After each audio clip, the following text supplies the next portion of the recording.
No traces of toxins, alcohol, or tranquilizers were found in Sheila's body, which ruled out the possibility of staging the crime with the participation of third-party substances. Microparticles of fibers that did not match the materials inside the house were found on the deceased's clothes, as well as on some pieces of furniture. According to the autopsy results, death occurred as a result of severe craniocerebral trauma, accompanied by massive blood loss. Experts noted that, despite the injuries inflicted, there were no signs of a prolonged struggle. There were also no signs of defensive wounds on the hands or forearms, which allowed the investigation to assume that the attack was swift and caught the woman by surprise. Particular attention was paid to the position of the body, as well as the blood pattern on the floor and walls. The nature of the splashes and the direction of the streaks allowed forensic experts to determine with high accuracy the point from which the blow was delivered. Dear viewers, in the next video releases, you will find very intriguing and confusing cases. And in order not to miss them, be sure to subscribe to the channel and please like the video. At first glance, Sheila Belash's life was the embodiment of the American dream. Born October 19, 1962 in Seminole, Texas, she grew up in a family that valued family ties, honesty, and the desire for independence above all else. Her parents, simple but hardworking people, instilled in their children a love of responsibility and discipline from an early age. Sheila stood out among her peers, not only by her appearance, but also by her special inner light. She was always smiling, easily found a common language with a variety of people, but at the same time had an iron will. From a young age, she was drawn to stability and comfort, to creating a warm family hearth. At school, Sheila was a diligent student. Her favorite subjects were English and biology. Teachers noted her unusual focus and maturity, uncharacteristic for her age. She did not strive to be the center of attention, but always knew how to support, listen, and give the right advice. Even then, she was called the big sister for many of her classmates, for her natural empathy and reasonableness. She didn't have many friends, but each of them knew, if you were in trouble, Sheila would not turn away. After finishing school, Sheila entered a local college, where she studied to be a medical assistant. She was always interested in medicine, especially pediatrics. She dreamed of helping children and even thought about becoming a nurse. However, fate led her down a different path. During one of her internships at a medical center, she met a man who would become her first husband. From this marriage, she had 2 daughters. Sheila devoted herself to motherhood with complete dedication. She read books on parenting, studied the psychology of child development, and arranged her home so that it would become a real nest. Quiet, safe, filled with love. As a young mother, Sheila did not forget about her own goals. She continued her education, looked for opportunities to work in medicine, at least part-time. She played sports, was interested in psychology, participated in the life of the school council at the kindergarten. She was not interested in social life, parties, or fashion trends. Her main priority was always her family. She dreamed of a house with a garden, noisy family dinners, and a future in which children would grow up without fear and anxiety. Even in the most difficult periods, and there were some, she remained calm and inspired the same in others. However, the first chapter of her family life ended painfully. Sheila went through a divorce, which she never spoke about bitterly. She knew how to look forward. For her, this was not a defeat, but a new stage. After the divorce, she did not allow herself to wallow in grievances. Her goal remained the same, a happy, stable life for herself and her daughters. She moved, started everything from scratch, but with even greater determination. According to friends, it was then that a strength emerged in her that she had perhaps never suspected she had. A few years later, Sheila met Jamie Belash, a quiet, level-headed man with whom she immediately had a rapport. He was not pushy, did not make grandiose plans, but treated her with a respect she had not known before.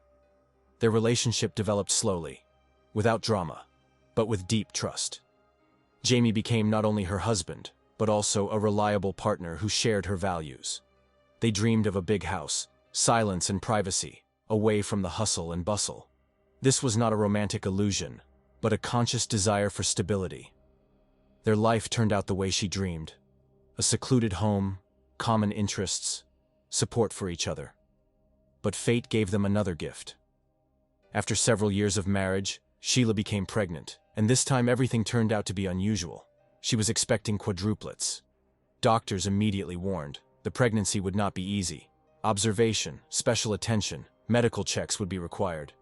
But Sheila, not used to retreating, treated this news as a blessing. She enthusiastically began to prepare for the arrival of children. She studied literature on multiple pregnancies, kept a diary, visited specialists, prepared everything necessary, from cribs to a feeding schedule. When 4 babies were born at once, 2 girls and 2 boys, this became the culmination of her maternal journey. Her older daughters were already teenagers, and now the house was filled with the voices of babies, laughter, screams, restless nights. Sheila did not complain. On the contrary, she seemed even more alive and inspired. Relatives remember how she got up every 2 hours to feed the kids, kept track of their meals, carefully monitored their health, and at the same time found time for walks, music, and even short mommy minutes of silence. It was chaos, but chaos filled with meaning. Sheila was respected by her neighbors and the parents of other children. She did not boast about having many children, did not play the role of a heroic mother, but was always ready to help, give advice, and share her experience. Neighbors often recalled how she came to school board meetings with a baby in one arm and a folder of documents in the other, collected, calm, confident. There was some special wisdom in her gaze, an inner silence that was hard to fake. And even those who knew her for a short time said one thing: she was real. In her relationship with Jamie, everything remained stable. They coped with difficulties together, made decisions together, built their life together. Sheila was neither emotionally nor financially dependent. She was a full-fledged partner. Together they dreamed of opening a small family business, of traveling with children, of a future where they could live for themselves. But despite such dreams, her children always remained her true self. She was ready to do anything for them. By the time her youngest children reached the age of 2, Sheila lived in a quiet area of Siesta Key, near Sarasota, Florida. She and Jamie chose this place consciously. It was calm, safe, and no one interfered with their lives. She took the children for walks, took care of the garden, cooked home-cooked meals, recorded moments from life in a family photo album. And if someone looked inside their home, they would see not just a household routine, but real harmony. Sheila Belash was a woman who did not live for recognition or fame. She built her world from simple things: love, care, work. Her biography is the story of a person who always put others above herself, who created light even in the mundane. She did not perform feats, did not challenge social norms, but she was the one who carried within herself the essence of true strength: quiet, kind, unbending. At the turn of fall and winter in a quiet suburb of Sarasota, Florida, life seemed to flow along at its measured pace. The weather reports for early November promised clear days, a light breeze from the coast, and temperatures suitable for walks with children and leisurely housework. In this neighborhood, full of identical one-story houses with manicured lawns and palm trees along the edges of the streets, little stood out from the usual picture. It was customary here not to lock the doors during the day. People recognized each other by name, said hello when they met, exchanging a few phrases, and generally lived with the confidence that nothing could really go wrong in their world. It was in this environment that Sheila Belash woke up on the morning of November 7th, 1997. As always, the morning in the Belash house began with a routine bustle. 4 little ones demanded attention from the first minutes of waking up: to feed, dress, check diapers, turn on cartoons, pour juice, persuade to sit quietly for at least a few minutes. Sheila was used to this rhythm. Her schedule was verified to the smallest detail.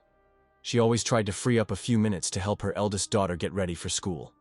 The girl, a teenager with a quiet character, went out every morning at about the same time. They had an unspoken rule: to say goodbye, even if the mother was up to her ears in worries about the little ones. That day, there was a goodbye too.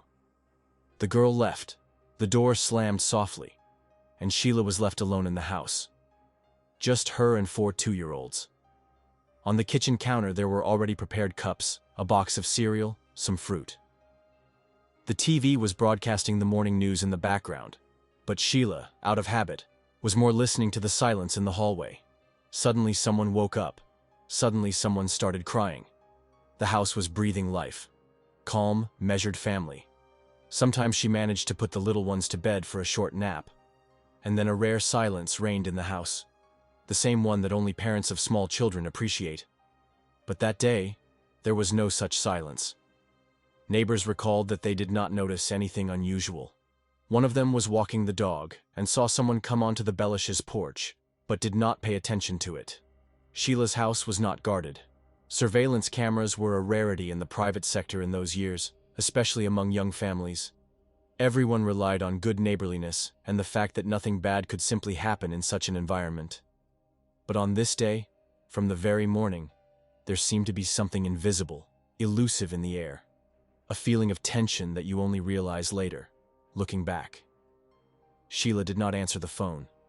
Her sister, who lived in another state and maintained regular contact with her, tried to call several times. This was unusual. Usually Sheila, even when busy with the children, called back within an hour. Her voice recording was on the answering machine, the same as always. Calm, soft with a slight smile in her voice. But now there was a dead silence behind this recording. Attempts to get through continued. By evening, anxiety was growing. But the decisive moment was not a missed call, but something much more personal. Sheila's eldest daughter returned home after school. It was an ordinary time, about 4 o'clock in the afternoon. She approached the house, as she had done hundreds of times. She had the keys with her. She opened the door and stepped over the threshold, and at that moment something immediately seemed wrong. The house was too quiet, too still. No sound, no footsteps, no mother's voice, no noise from the children. Only a ringing, almost physically tangible silence. The girl called out, softly, then louder. There was no answer. She moved down the hallway, not knowing what she was looking for, but feeling a growing sense of unease inside.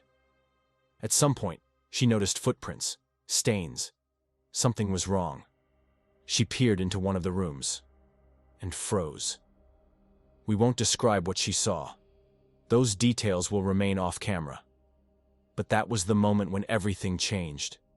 She ran out into the street. Panicked, her hands shaking, she ran to the house next door.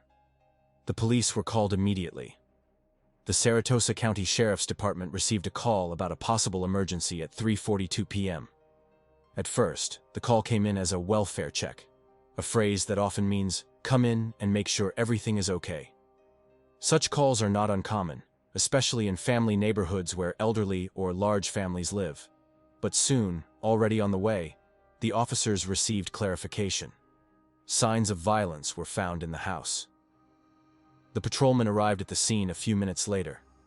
Everything looked calm on the street. The usual suburban background noise, children riding bikes, music playing from an open window. But there was a girl standing outside the Bellas, scared out of her mind, and several neighbors with her.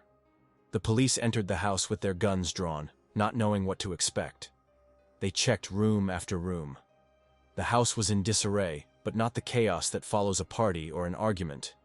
It was a disorder that bore the mark of something else, something disturbing, something that violated all normal boundaries. They walked slowly, listening to every creak. When they reached the far room, they opened the door and saw something that would stay with them for the rest of their lives. Among the scattered children's toys, in a room where the walls were decorated with photographs and drawings, among the marks that are difficult to describe in words, Sheila Belash lay, without movement, without any way to explain it. Around her, her children. 4 little kids, too young to understand what happened, too young to explain what they saw, but old enough to remember it for the rest of their lives. The investigation into the crime at Sheila Belash's home began in chaos.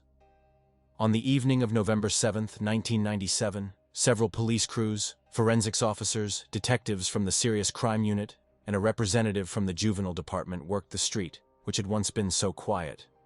The house was sealed off, the street was blocked off. The perimeter of the cordon gradually filled with worried neighbors, journalists, and passers-by who did not understand what exactly had happened. The initial details coming in over the radio were fragmentary. All that was known was that a young mother had been found unresponsive in the house. Her children were alive, and all the signs indicated that what had happened was not an accident. It was a crime, intentional, cold-blooded, and organized. The first challenge for the police was to determine the sequence of events. There were no signs of forced entry in the house. The doors and windows were closed, not broken. The locks were intact. There was no sign of a robbery. All the valuables were in their places: wallets, jewelry, electronics. This immediately ruled out a simple break-in. It became clear that the criminal either knew how to get inside or someone let him in voluntarily. This immediately complicated the case. A murder without robbery usually indicates motives that go beyond material interest. The next task was to study the crime scene, and here the detectives were faced with an alarming amount of detail. The rooms were carefully examined, each item included in the list. In one of the rooms, forensic experts found prints that did not belong to family members. A shoe with a partial trace was found, and in the kitchen, a barely noticeable stain, which was later confirmed as shoe prints. All this indicated that the criminal moved quickly and confidently, without lingering longer than necessary, and at the same time, without leaving obvious evidence. Particular attention was paid to the children. 4 children, too young to give formal statements, but each of them may have seen something that adults will never forget. Psychologists from the Child Protection Service arrived that evening. Their task was not only to protect the children, but also to try, delicately, with caution, to find out what exactly they might have seen. The children were taken to relatives, temporarily removed from the immediate scene of the crime. The way they behaved, wary, quiet, with anxious looks, only reinforced the feeling that they had become unwitting witnesses to something irreparable. Forensic experts arrived at the crime scene on the same day that the police squad was called. Sheila Belesh's body was preliminarily examined on site, after which it was transported to the county morgue for a full forensic examination. The report, which was later provided, became a key component of the criminal case, not only because it established the precise mechanism of death, but also because of the timing and behavioral details that helped reconstruct the sequence of events. According to the autopsy, death was caused by severe craniocerebral trauma, accompanied by massive blood loss. Experts noted that despite the injuries inflicted, there were no signs of a prolonged struggle, indicating that the attack was sudden. There were also no signs of defensive wounds on the hands or forearms, which led investigators to assume that the attack was swift and took the woman by surprise. Particular attention was paid to the position of the body, as well as the blood pattern on the floor and walls. The nature of the splashes and the direction of the streaks allowed the forensic experts to determine with high accuracy the point from which the blow was delivered. This reconstruction later formed the basis for the chronological version of the attack, confirming that the perpetrator knew the layout of the house and moved purposefully. The conclusion also indicated that death occurred within minutes of the attack. This meant that the children were nearby almost immediately after the incident. Investigators used this data when analyzing the time window during which the perpetrator was in the house. It turned out to be extremely narrow. Thanks to this, a more accurate reference point was established for checking the alibis of all possible defendants. No traces of toxins, alcohol, or tranquilizers were found in Sheila's body, which also excluded the possibility of staging with the participation of third-party substances. Microparticles of fibers that did not match the materials inside the house were found on the deceased's clothes, as well as on some pieces of furniture. These fibers, as it later turned out, matched the fabric of the suspect's clothes seized during the arrest. It was the forensic data that not only confirmed the nature and time of death, but also indicated that the crime was deliberate, not accidental. It was a precise, controlled attack. Everything was planned in advance. One of the key areas of the investigation was studying Sheila's social circle. From the very beginning, detectives knew, in such cases, you need to dig deep into personal connections. Who knew that she would be alone in the house that day? Who could have entered, without breaking in, without noise? Who had a motive strong enough to cross the moral line? The answers to these questions began to form within the first 24 hours. The officers interviewed neighbors, employees of the school where her children studied, Jamie's friends and colleagues, and her husband. Particular attention was paid to the phone calls made and received by Sheila on the day of the murder. Decoding the phone activity helped to record the last incoming call, an hour before the presumed time of death. But the real twist came when she dug into her past. Sheila had an ex-husband. Their divorce had left its mark. They had previously been involved in a protracted custody battle over their children. Complaints, conflicts, and court filings were documented. She had even once told friends that she feared constant surveillance. These words were perceived as alarming, but not provable. And yet, now investigators began to take this theory seriously. They reviewed court documents, obtained access permits, and interviewed the guardianship authorities involved in the custody of her older daughters. The deeper they dug, the clearer it became. There was more to this story than just a random tragedy. The FBI was brought in when it became necessary to examine possible interstate connections. Electronic traces, phone calls, bank transactions, movements pointed to a possible organized crime involving third parties. Of particular interest was a trip to a neighboring state by one of the potential witnesses a few days before the crime. The man, known to investigators from another case, turned out to be connected to a private detective previously hired to follow Sheila. The connections were not direct, but the direction was obvious. Someone wanted to know where she lived, how her life was organized, and who would be with her at a certain time. Working with a private investigator opened a new line, a thread that led to San Antonio, Texas. There lived a man there whose name was increasingly heard in the investigators' offices. He was not directly connected to the crime scene. He did not travel outside his state, but according to investigators, it was from him that the command came. It was he, with the money and connections, who could organize what seemed impossible. And although this name was not yet spoken out loud, all efforts were thrown into confirming this hypothesis. Investigators came across two men previously convicted of participating in organized crime. One of them, according to operational data, was in Sarasota the day before the murder. He rented a car, paid for it in cash, and according to the testimony of employees, seemed extremely nervous. At a gas station in a neighboring county, a purchase was recorded of items later recognized as potential components for disguising appearance: a baseball cap, gloves, sunglasses. The CCTV footage did not provide a clear image of the face, but the details of the clothing matched what witnesses described in the area of Sheila's house. The arrest followed a few days later. It was carried out quickly and quietly. The detainee did not resist. He had a phone with an encrypted SIM card, a notebook in which only initials and phone numbers were recorded. His interrogation became one of the key points of the entire investigation. He was not talkative. He was cold, calm, confident. But under pressure from the evidence, telephone connections, CCTV recordings, traces at the crime scene, he began to give partial confessions. And at some point he said a name, the very one that the investigation had already kept in sight, the name of a man who had a motive, resources, and a reason to follow through. From that moment on, the case ceased to be a local tragedy. It became a federal case.